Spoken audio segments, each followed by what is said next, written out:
Hi everyone, आप सबका स्वागत है कोड फॉर एजुकेशन में। ये है आपका एचटीएमएल का पार्ट 27। इसके अंदर हम देखेंगे आपका फॉर्म एट्रीब्यूट के बारे में कि फॉर्म एट्रीब्यूट क्या होता है एंड इसके अंदर कौन कौन से हमें एट्रीब्यूट मिलते हैं जिनको यूज करके हम फॉर्म के अंदर चीजें चला सकते हैं। गाइस सब कुछ कवर करेंगे, theory and practical guys. And just की गाइस आप सबको पता ही है एचटीएमएल की फुल ट्यूटोरियल की सीरीज चल रही है। अगर आपकी कोई भी वीडियो मिस हो जाती है तो प्लेलिस्ट का लिंक आपको डिस्क्रिप्शन में मिलेगा, वहां जाके आप वीडियो देख सकते हैं। अराउंड हम इसमें मिनिमम 50 वीडियोस बनाएंगे विद लाइव एग्जांपल। एंड जब HTML course and CSS course complete हो जाएगा गाइस, तब हम इसके अंदर 10 रियल वर्ल्ड के प्रोजेक्ट भी कवर करेंगे जो कि आपके एचटीएमएल एंड सीएसएस बेस्ड होंगे। एंड बात करते हैं यहाँ पे आपके फॉर्म एट्रीब्यूट के बारे में। तो सबसे पहले आपको यहाँ पे टाइटल दिख भी रहा होगा, form attributes of HTML form. ठीक है, अब इसके अंदर सबसे मेन बात क्या है कि जैसे मैंने आपको फॉर्म पढ़ाया, फॉर्म के अंदर मैंने आपको एलिमेंट्स बताए कि एलिमेंट्स क्या होते हैं, और उसी के अंदर मैंने बहुत सारे एट्रीब्यूट्स ऑलरेडी मैंने पहले बता दिए थे। ठीक है, बट मैं अभी उनको और रिवाइज करूंगा जिससे कि आप और ज्यादा सीख सके। ठीक है, अब यहाँ पे सबसे पहले इसके अंदर जो आपको मिलता है फॉर्म के ऊपर, लाइक फॉर्म ही जो आपका टैग है उसके ऊपर आपको एट्रीब्यूट कौन सा मिलता है। सबसे पहले एक्शन एट्रीब्यूट मिलता है आपको, और वो क्या काम करता है वो देखिए यहाँ पे सबसे पहले। ठीक है, एक्शन एट्रीब्यूट के अंदर यहाँ पे आपको दिख भी रहा होगा, the action attribute define the action to be performed when the form is submitted. ठीक है, जब वो आपका सबमिट करेगा ना यूजर फॉर्म, तब उस टाइम पे ये आपका एक्शन एट्रीब्यूट वर्क करता है। Usually then the form data is to send to a file on the server when the user click on the submit button. जैसे कि आपको यहाँ पे इस लाइन में समझ में भी आ रहा होगा कि लाइक कि यूजर ने फॉर्म फिल कर दिया, उसके बाद जो आपको बटन मैंने प्रीवियस में समझाया था उस बटन पे अगर वो क्लिक करता है सबमिट करने के लिए, तो देन उसके बाद में ये एक्शन एट्रीब्यूट क्या करेगा कि आपका ये सर्वर को आपको डेटा फिल भेजेगा कि लाइक कि आपने वो यूजर ने डेटा फिल कर दिया, उसके बाद उसने सबमिट करा, यही चीज आप स्टोर कर ले सर्वर पे। ओके, अब वो कैसे होता है वो तो बैकएंड का अलग प्रोसेस है, वो मैं अभी नहीं बताऊंगा, बट अभी आप इतना समझिए कि लाइक कि एक्शन क्या करता है। ठीक है, अब बात करते हैं इसके बाद में सेकंड है आपका यहाँ पे टारगेट। ठीक है, टारगेट एट्रीब्यूट अब ये क्या करता है, देखिए the target attribute specific where to display the response that is received after the submitted the form। ठीक है, अब बेसिकली क्या है कि जब आप फॉर्म सबमिट करेंगे ना, उसके बाद में जो रिस्पांस आता है बैकएंड की तरफ से, ठीक है, वो भी तो आपको दिखाना होता है। तो उसके पास में हमारे पास में क्या होता है, टारगेट जैसे मैंने आपको एंकर टैग में भी पढ़ाया था कि टारगेट में आप ब्लैंक करके आप क्या कर सकते हैं, न्यू टैब पे ओपन करवा सकते हैं। वही चीज यहां पे भी आपके पास में अवेलेबल है, आप सबमिट करके रिस्पांस आप न्यू टैब में ओपन करवा सकते हैं। ठीक है, वो तो देखेंगे जब अभी हम करेंगे इसको प्रैक्टिकल।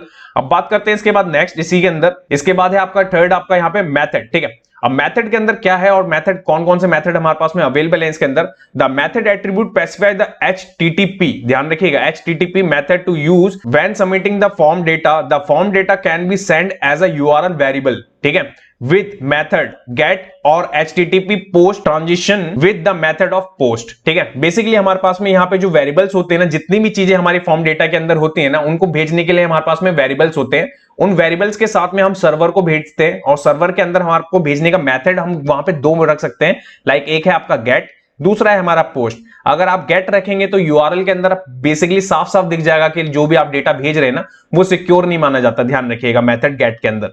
और जो हमारा पोस्ट होता है ना वो भी आपका यूआरएल के साथ में जाता है, बट हम उसमें मॉडिफिकेशन कर सकते हैं गाइस। ठीक है, और वो यूआरएल के अंदर शो भी नहीं करता। ये सारी चीजें अभी हम करेंगे तो देखेंगे। इसके बाद है आपका फोर्थ नंबर पे, यहाँ पे आपका है ऑटो कंप्लीट एट्रीब्यूट। ये क्या करता है, सपोज आपने क्या कर रखा है, फॉर्म टैग ले रखा है और उसके अंदर आपने यूजर को पहले ही यूजर ने आपके यहाँ पे आके फॉर्म फिल कर रखा है, और जब वो दोबारा आएगा ना तो वो पहले से उसको सजेशन देने लगता है फॉर्म के, आपने ये चीज पहले फिल करी थी, जैसे कि आपने देखा भी होगा।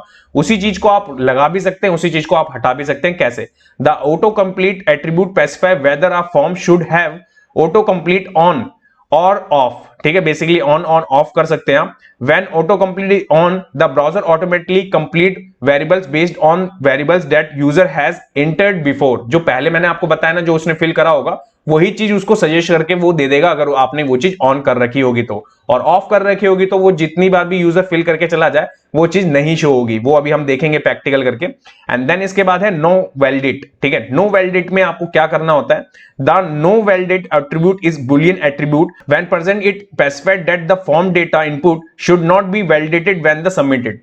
अब बेसिकली करना क्या होता है, जब अगर आप चाहते हैं कि आपका जो फॉर्म है ना उसमें वैलिडेशन से रिलेटेड भी चीजें मैंने आपको बताई थी, जब फॉर्म के बारे में मैंने आपको थोड़ा सा ब्रीफ दिया था, तब मैंने आपको बताया था कि फॉर्म आपका वैलिडेशन भी आपके पास में अवेलेबल है। ठीक है, एचटीएमएल के अंदर। अब वो कैसे, वो तो देखेंगे इसके ऊपर स्पेसिफिक वीडियो, बट इसी वाले के अंदर जो 5 पॉइंट है आपका नो वैलिडेट, ये कैसे काम करता है ये तो मैं आपको प्रैक्टिकल में चल के ही बताऊंगा। अब इसके बाद में बात करते हैं यहाँ पे जितनी भी चीजें मैंने आपको ये 5 पॉइंट्स बताए जो एट्रीब्यूट से रिलेटेड एचटीएमएल फॉर्म के, अब इनको यूज करने की बारी आ गई, तो चलते हैं यहाँ पे अपने प्रैक्टिकल की फाइल पे, एडिटर पे। सो गाइस यहाँ पे एडिटर पे आने के बाद सबसे पहले मैंने एक फाइल बना रखी है पार्ट 27 फॉर्म attributes.html। यहाँ पे हम क्या करेंगे, यहाँ पे डॉक टाइप लेंगे, ठीक है, एंड देन इसके बाद है आपका यहाँ पे HTML लिया हमने। HTML लेने के बाद आप क्या करेंगे, आप यहाँ पे हेड, ठीक है, ये देखिए हेड लिया मैंने, एंड देन इसके बाद है आपका टाइटल में हम क्या करेंगे, यहाँ पे आपको एट्रीब्यूट ही मैं पढ़ा रहा हूं तो एट्रीब्यूट से रिलेटेड ही चीजें रखेंगे, ठीक है, एट्रीब्यूट्स कर देते हैं, ठीक है, यहाँ पे आपका क्या करते हैं एस लगा देते हैं एंड ए को कर देते हैं कैपिटल, ठीक है, ये देखिए बड़ा। इसके बाद करते हैं यहाँ पे बॉडी, एंड बॉडी के बाद में ये चीज होगी आपकी, एंड यहाँ पे लेंगे आपका H1 के अंदर यहाँ क्या करेंगे फॉर्म एट्रीब्यूट्स, जो कि मैं आपको पढ़ा रहा हूं। एंड इसके बाद यहाँ करेंगे सेव, एंड सेव करने के बाद चलेंगे यहाँ पे, यहाँ करेंगे रिफ्रेश करने के बाद आप देखेंगे तो देखिए आपका टाइटल भी चेंज हो गया और यहाँ पे आपका H1 भी आ गया। अब जैसे कि मैंने सबसे पहले आपको यहाँ पे इसके अंदर बताया फॉर्म, ठीक है, अब फॉर्म के अंदर आपका एक्शन मींस की कैसे परफॉर्म करता है वो समझिए। उसके लिए मेरे पास में यहाँ पे एग्जांपल है, मैंने यहाँ पे लिखे हुए, इसको मैं यहाँ पे करूंगा कॉपी एंड यहाँ पे पेस्ट। अब मैं ऐसा क्यों कर रहा हूँ कॉपी पेस्ट, ध्यान रखिएगा, क्योंकि मेरे को समझाना है, ठीक है। अभी तक मैंने आपको चीजें जो करके दिखाई है ना, अभी तक जो मैंने आपको वहां पे चीजें करके दिखाई ना इससे पहले, वो इसलिए करके दिखाई है, वहां पे छोटे छोटे एग्जांपल होते थे, बट इसके अंदर बहुत बड़े बड़े एग्जांपल हैं। अगर मैं यहाँ पे लिखने चला गया तो आपको मैं समझाने में बहुत लंबी वीडियो हो जाएगी, इसलिए मैं इस चीज को कॉपी पेस्ट करके इसलिए जल्दी समझाऊंगा कि आप समझ सकें और बेहतर तरीके से अंडरस्टैंड करके आप खुद से भी ये चीज कर सके, ठीक है। सबसे पहले फॉर्म टैग लेंगे आप, फॉर्म टैग के बाद पहला एट्रीब्यूट जो होगा आपका वो क्या होगा, आपका एक्शन का होगा, ठीक है। यहाँ पे एक्शन क्या होगा, जैसे मैंने आपको बताया कि सपोज आपके यूजर ने यहाँ पे डेटा फिल कर दिया, फिर उसके बाद आप क्या करना होगा, आपको सर्वर को रिस्पॉन्स करना होगा, तो बैकएंड की कोई एक लैंग्वेज आपको लेनी होगी। तो मैंने यहाँ पे PHP की फाइल आपको यहाँ पे दिख भी रही होगी action.php, ठीक है, जो यहाँ पे एक फाइल लगी हुई है। ये क्या करेगा, आपको यहाँ पे बैकएंड का कोड लिखा होगा इनके पास में, तो जैसे यहाँ से फ्रंट एंड से बैकएंड के पास में रिस्पॉन्स जाएगा ना गाइस, तो वैसे ही वो क्या करेगा, उसको वैलिडेट करेगा। इट मींस की वैलिडेट करने के बाद वो चेक लगा के रखेंगे हम वहां पे कि डेटा कौन कौन सा सही आया या नहीं आया, ठीक है, उस तरह से रिस्पॉन्स जनरेट होता है। एंड इसी के अंदर आपका टारगेट भी यूज कर रहे हैं, जो कि मैंने आपको सेकंड पॉइंट बताया था कि टारगेट है आपके पास में अवेलेबल। एंड यहाँ पे लेबल मैंने आपको प्रीवियस वाले में पढ़ाया था, 4 भी उसी के अंदर पढ़ाया था, ठीक है।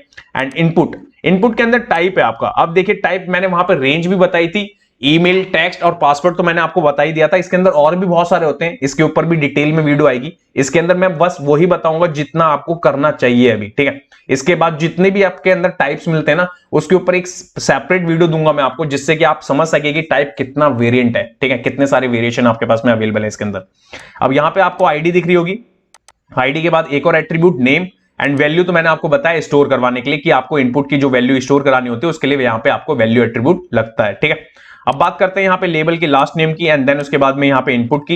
एंड यहाँ पे मैंने आपको बताया था सबमिट कैसे करते हैं, टाइप यहाँ पे सबमिट बताया आपने, वैल्यू सबमिट लिखा है आपने, जिससे कि आपका बटन बन गया इनपुट सबमिट की तरह वर्क करने के लिए। इसको अगर मैं सेव करूं एंड चलूं ब्राउजर पे एंड ब्राउजर पे आ जाऊं यहाँ पे, तो देखिए यहाँ पे आपको विजिबल हो रहा है कि आपका फर्स्ट नेम है, लास्ट नेम है एंड यहाँ पे आपका सबमिट है, ठीक है। अगर मैं ये चीज आपको यहाँ पे क्लिक कर दूं तो देखिए क्लिक करने के बाद नेक्स्ट वाले टैब में क्यों गया, क्योंकि मैंने टारगेट लगा रखा है और टारगेट में मैंने यहाँ पे क्या लगवाया आपका, देखिए ब्लैंक। इट मींस कि आपका ये क्या करेगा, न्यू टैब में आपका रिस्पॉन्स भेजेगा। बट आपने अभी एक चीज देखी कि हमारे पास में action.php फाइल तो है ही नहीं, क्योंकि हमने बैकएंड का कोड थोड़ा ना लिखा है। तो जैसे ही हम इस पे कर रहे हैं क्लिक करने के बाद ये देखिए यहाँ पे क्या लिखा आ रहा है, your file couldn't B accessed, ठीक है। इट मींस कि यहाँ पे एक्सेस ही नहीं है, बट यहाँ पे आपने पैरामीटर्स दिख रहे हैं आपको कि पैरामीटर्स में आपको यहाँ पे क्या जा रहे हैं, जो भी आप नेम दे रहे हैं ना, नेम एंड उसकी वैल्यू एंड यहाँ पे उसका नेम एंड देन उसकी वैल्यू यहाँ पे आपको विजिबल हो रहा है। अगर मैं यहाँ से टारगेट आप समझ गए होंगे उम्मीद करता हूँ इसको, इसलिए मैं यहाँ से हटा देता हूँ एंड यहाँ पे इसके बाद चलते हैं यहाँ करते हैं रिफ्रेश, इस पे कर देता हूँ क्लिक एंड क्लिक करने के बाद यहाँ पे आपको अच्छे से विजिबल हो रहा होगा यूआरएल के अंदर। तो ये देखिए एफ नेम है कहाँ पे, एफ नेम समझिए, सबसे पहले आपका ये नेम है एफ नेम एंड यहाँ पे दिया है मैंने एल नेम, इट मीन की first name and last name. आप समझ रहे हैं, जैसे मैंने प्रीवियस वाले में आपको समझाया था नेम बहुत इंपॉर्टेंट होता है। जब कभी भी आप जावास्क्रिप्ट का कोड बनाएंगे या लिखेंगे उस टाइम पे इसकी नीड पड़ती है, ठीक है। तो अभी आपको समझ में आ रहा होगा कि यूआरएल के अंदर किस तरीके से डेटा ले जा रहा है अपने साथ में, जो कि यूजर फिल करता है, ठीक है। तो ये बात हो गई आपकी टारगेट की एंड टारगेट के साथ में आपकी एक्शन वाले पेज की कि एक्शन वाला पेज करेगा कैसे। अगर आपके पास में एक्शन वाला पेज है, बैकएंड का आपने कोड लिख रखा है, तो ये आपको रिस्पॉन्स भी जनरेट करके देगा, ठीक है, ध्यान रखिएगा। अब बात करते हैं इसके बाद में नेक्स्ट है आपका, इसके अंदर अगर मैं इसी चीज को करूं यहां से कॉपी, ठीक है, एंड कॉपी करने के बाद पेस्ट कर दूं, ठीक है। अब मैंने यहाँ पे कुछ चेंज नहीं करा, आपने देखा होगा सब कुछ वही है, बट यहाँ पे एक चीज आ गई, आपकी टारगेट तो है ही आपके पास में, बट इसके साथ में मेथड भी है आपके पास में। अब तो मैं क्या करूंगा, यहाँ से टारगेट हटा दूंगा, मैं चाहता नहीं कि उसको न्यू टैब में ओपन करें, मैं चाहता हूं सेम टैब में ओपन करें। तो मैं यहाँ पे इसको करूंगा सेव करके, मेथड है आपका अभी गेट, इसको करेंगे सेव एंड चलेंगे यहाँ पे, यहाँ करेंगे रिफ्रेश, ठीक है। रिफ्रेश करने के बाद यूआरएल आपको दिख रहा है कितना बड़ा है, ठीक है। अब यहाँ पे जॉन एंड यहाँ पे ये लिखा है, तो मैं यहाँ पे अपना नाम लिख देता हूँ, सपोज यहाँ पे मैं भास्कर कर देता हूँ एंड सरनेम डाल देता हूँ, ये देखिए। इसके बाद मैं करता हूँ यहाँ पे सबमिट। सबमिट करने के बाद यहाँ पे आपको रिजल्ट दिख रहा है कि लाइक यहाँ पे यूआरएल के अंदर चीजें सारी के सारी दिख रही है। क्यों? क्योंकि गेट मेथड हमने यूज करा है। अगर मैं यहाँ पे पोस्ट कर देता, जो कि दो मेथड हमारे पास में अवेलेबल है, तो देखिए मैं अगर यहाँ पे कर दूं पोस्ट एंड पोस्ट करने के बाद यहाँ करते हैं रिफ्रेश। रिफ्रेश करने के बाद सपोज सेम, ठीक है, एंड यहाँ पे आपका मैं नाम एंड यहाँ करता हूं सबमिट। एंड सबमिट करने के बाद आप यूआरएल पे आप देखेंगे ना, तो देखिए आपका बिल्कुल एम्प्टी है यूआरएल। इट मींस कि आपको यूजर को दिखेगा ही नहीं। इसमें क्या होता है, हैकिंग होने के चांसेस बहुत कम होते हैं गाइस। सपोज क्या होता है कि आपका डेटा है, ठीक है, बहुत इंपॉर्टेंट डेटा है, और आप बहुत इंपॉर्टेंट डेटा ऐसी यूआरएल के थ्रू ले जाएंगे ना, तो आप वहां पे फंसने के चांसेस बहुत होते हैं कि लाइक आप हैक कर सकता है कोई, आपको आपके डेटा का गलत यूज कर सकता है। तो इसलिए हम क्या करते हैं, मेथड में पोस्ट को ही ज्यादातर यूज करते हैं, ध्यान रखिएगा, ठीक है। तो आप समझ गए कि मेथड में आपके पास में गेट एंड पोस्ट का अंतर, कि लाइक कि गेट आपका यूआरएल के अंदर आप एक्सपोज हो जाते हैं कि लाइक कि आपका जो भी डेटा होता है वो दिख रहा होता है साफ साफ यूआरएल के अंदर, बट पोस्ट में वही चीज नहीं दिखती है। अब बात करें इसके बाद में नेक्स्ट, मैंने आपको पोस्ट बता दिया, ठीक है।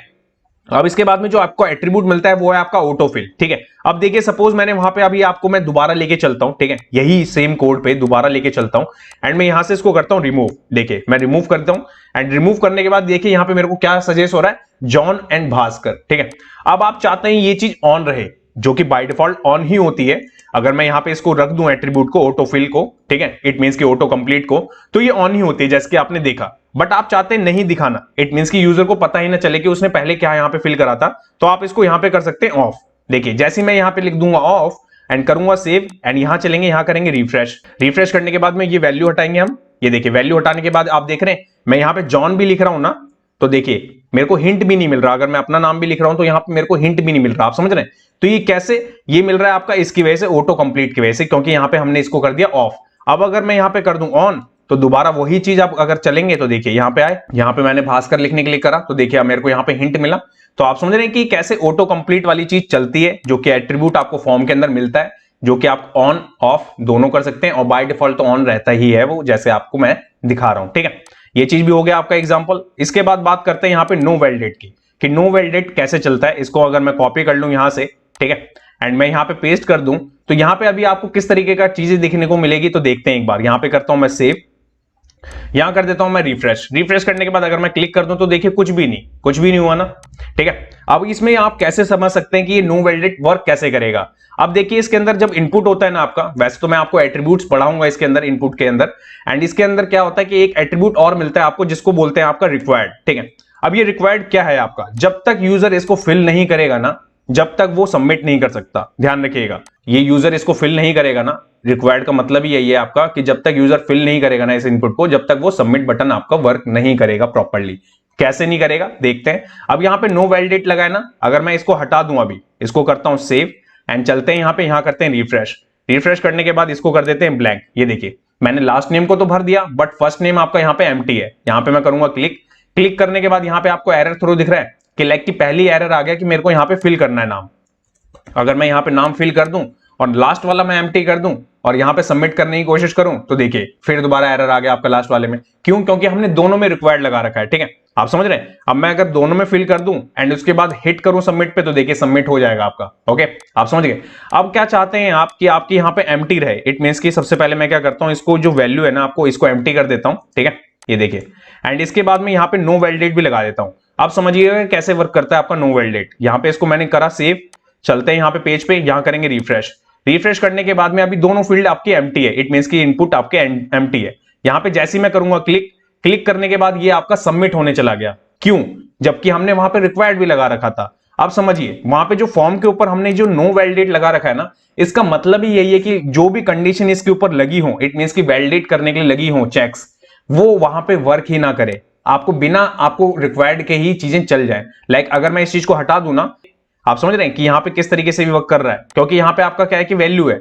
इसके बाद चलेंगे यहाँ पे आने के बाद आप देखेंगे तो देखिए यहाँ पे आपको विजिबल हो रहा है, ठीक है।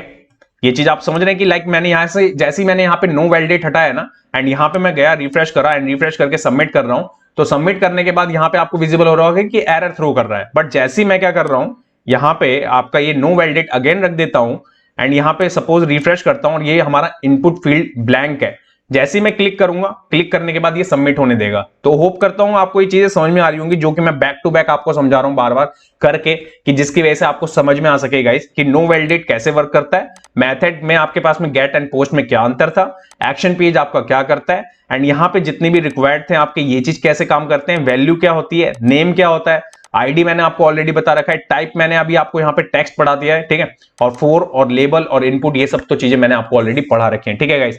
ये सारी की सारी चीजें मैंने आपको पढ़ाने की कोशिश करी है डिटेल में। अगर इसके बाद भी आपका कोई डाउट है तो कमेंट सेक्शन में कमेंट कर सकते हैं, या तो आप मेरे को इंस्टाग्राम पे मैसेज भी कर सकते हैं। अब बात करते हैं नेक्स्ट वाली वीडियो में क्या होने वाला है, वो भी देख लेते हैं एक बार। सो गाइस नेक्स्ट वाले पार्ट में हम देखेंगे आपका इनपुट टाइप्स के ऊपर, कि टाइप्स कौन कौन से अवेलेबल हैं आपके इनपुट के अंदर, वो सारा कुछ कवर करेंगे, थ्योरी एंड प्रैक्टिकल गाइस।